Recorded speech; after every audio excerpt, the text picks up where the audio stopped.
This is 2012's Compliance. Warning, spoilers ahead, and sensitive material. The story's inspired by true events. We open up with Sandra, accepting the deliveries for the day, and she's trying to figure out if she'll have enough supplies to make it through the weekend. She doesn't appreciate the delivery man's tone when he addresses her like she's incompetent, but there isn't much she can feel like she can say in a situation like this. Where does this delivery guy get off on telling her how to do her job?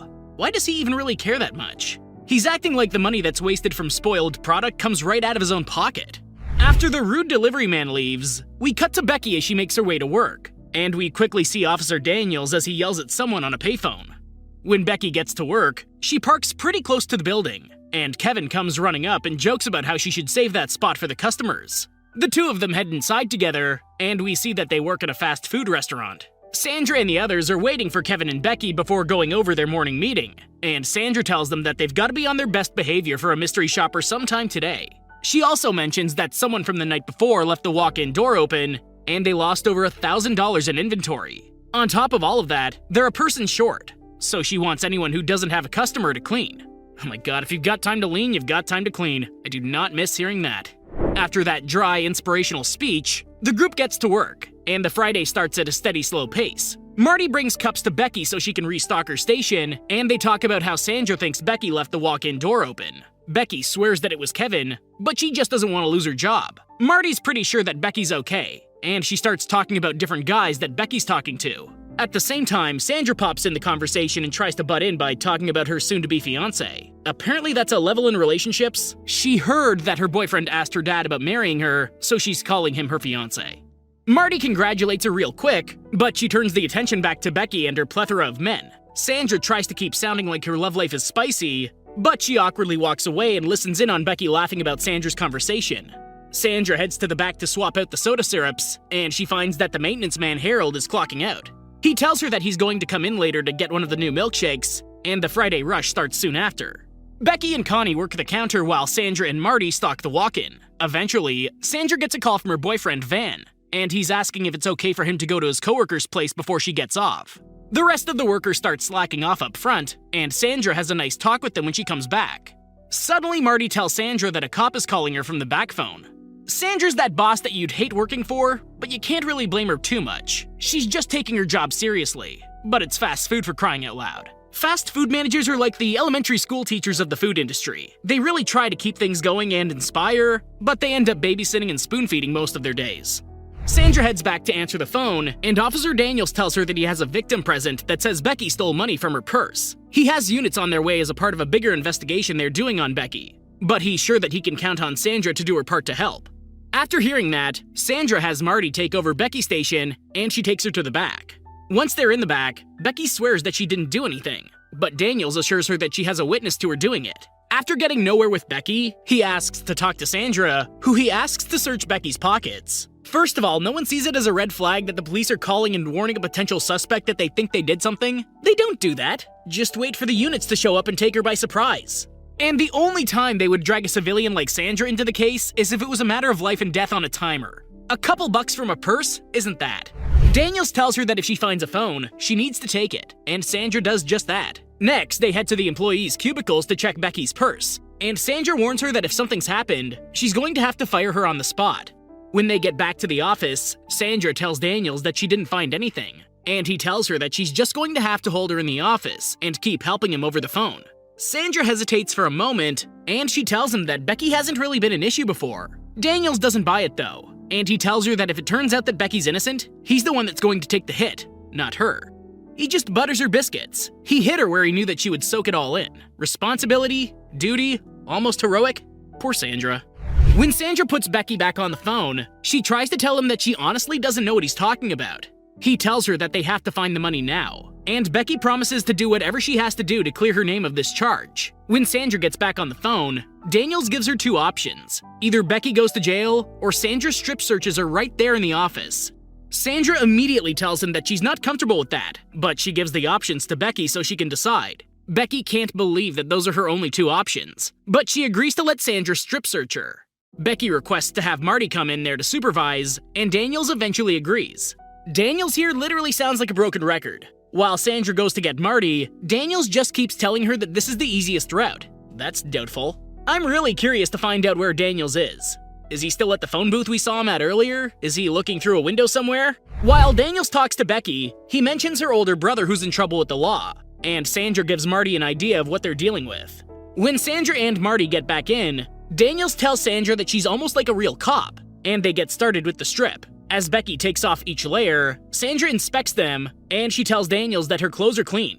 He tells her to go ahead and take off all of Becky's undergarments so she can do a thorough check, and Becky does just that. At least Marty had the decency to give her an apron to wear. Daniels just keeps on going though. He makes Becky spin around, and he tells Sandra that she has to put the clothes in her car so they can check them. At least Marty has enough common sense to say something doesn't add up here. She's not in a position of power, but she's at least questioning the right things.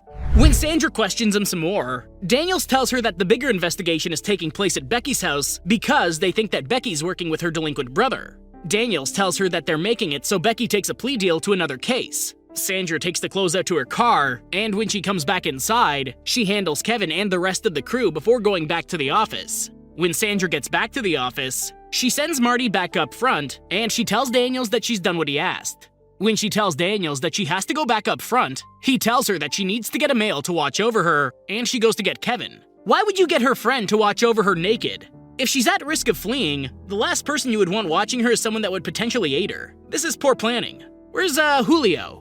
For a second, we see that Daniels is sitting in a house while Sandra goes to get Kevin. When Kevin gets taken to the back, he hops on the phone with Daniels, and Daniels gives him the rundown of the charges. Kevin tries to defend Becky, but Daniels doesn't have time to debate things with him.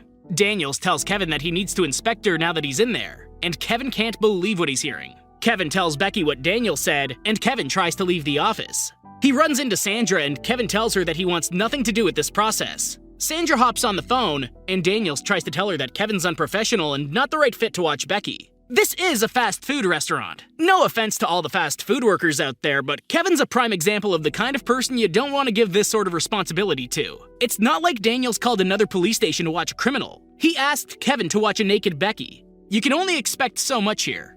Daniels butters Sandra up some more, and he finds out that she's to be engaged. Daniels asks her to call Van to come help, and Van pops over to help. Daniels is at home making himself a sandwich. I feel like he's doing this just for the kicks to see how far he can go with it. He's just bored.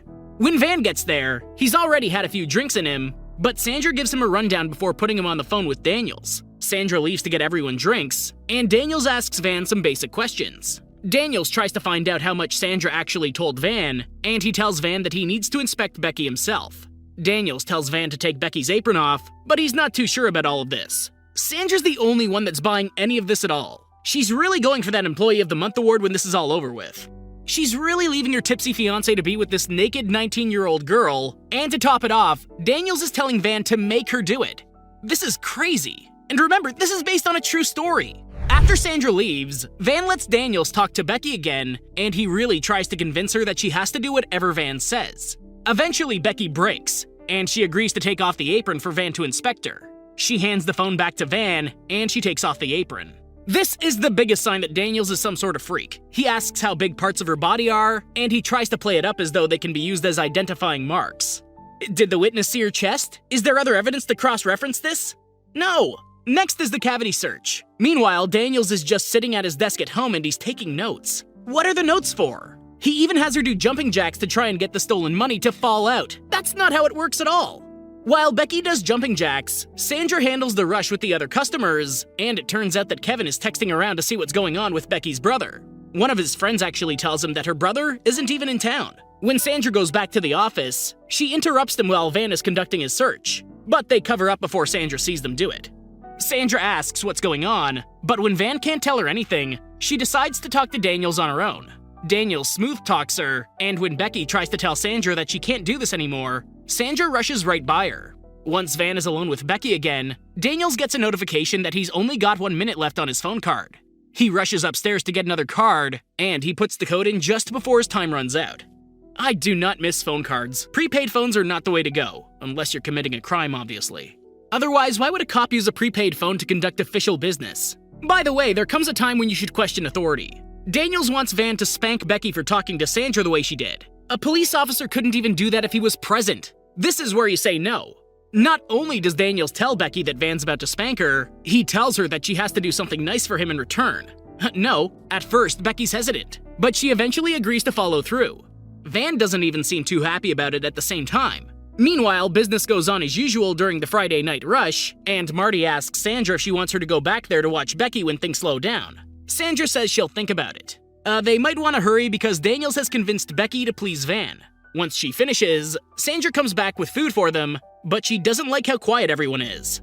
Van is done. I don't think Van will ever come back to that restaurant, ever look Becky in the eye again, and I'd be surprised if he follows through with proposing to Sandra. I know I wouldn't.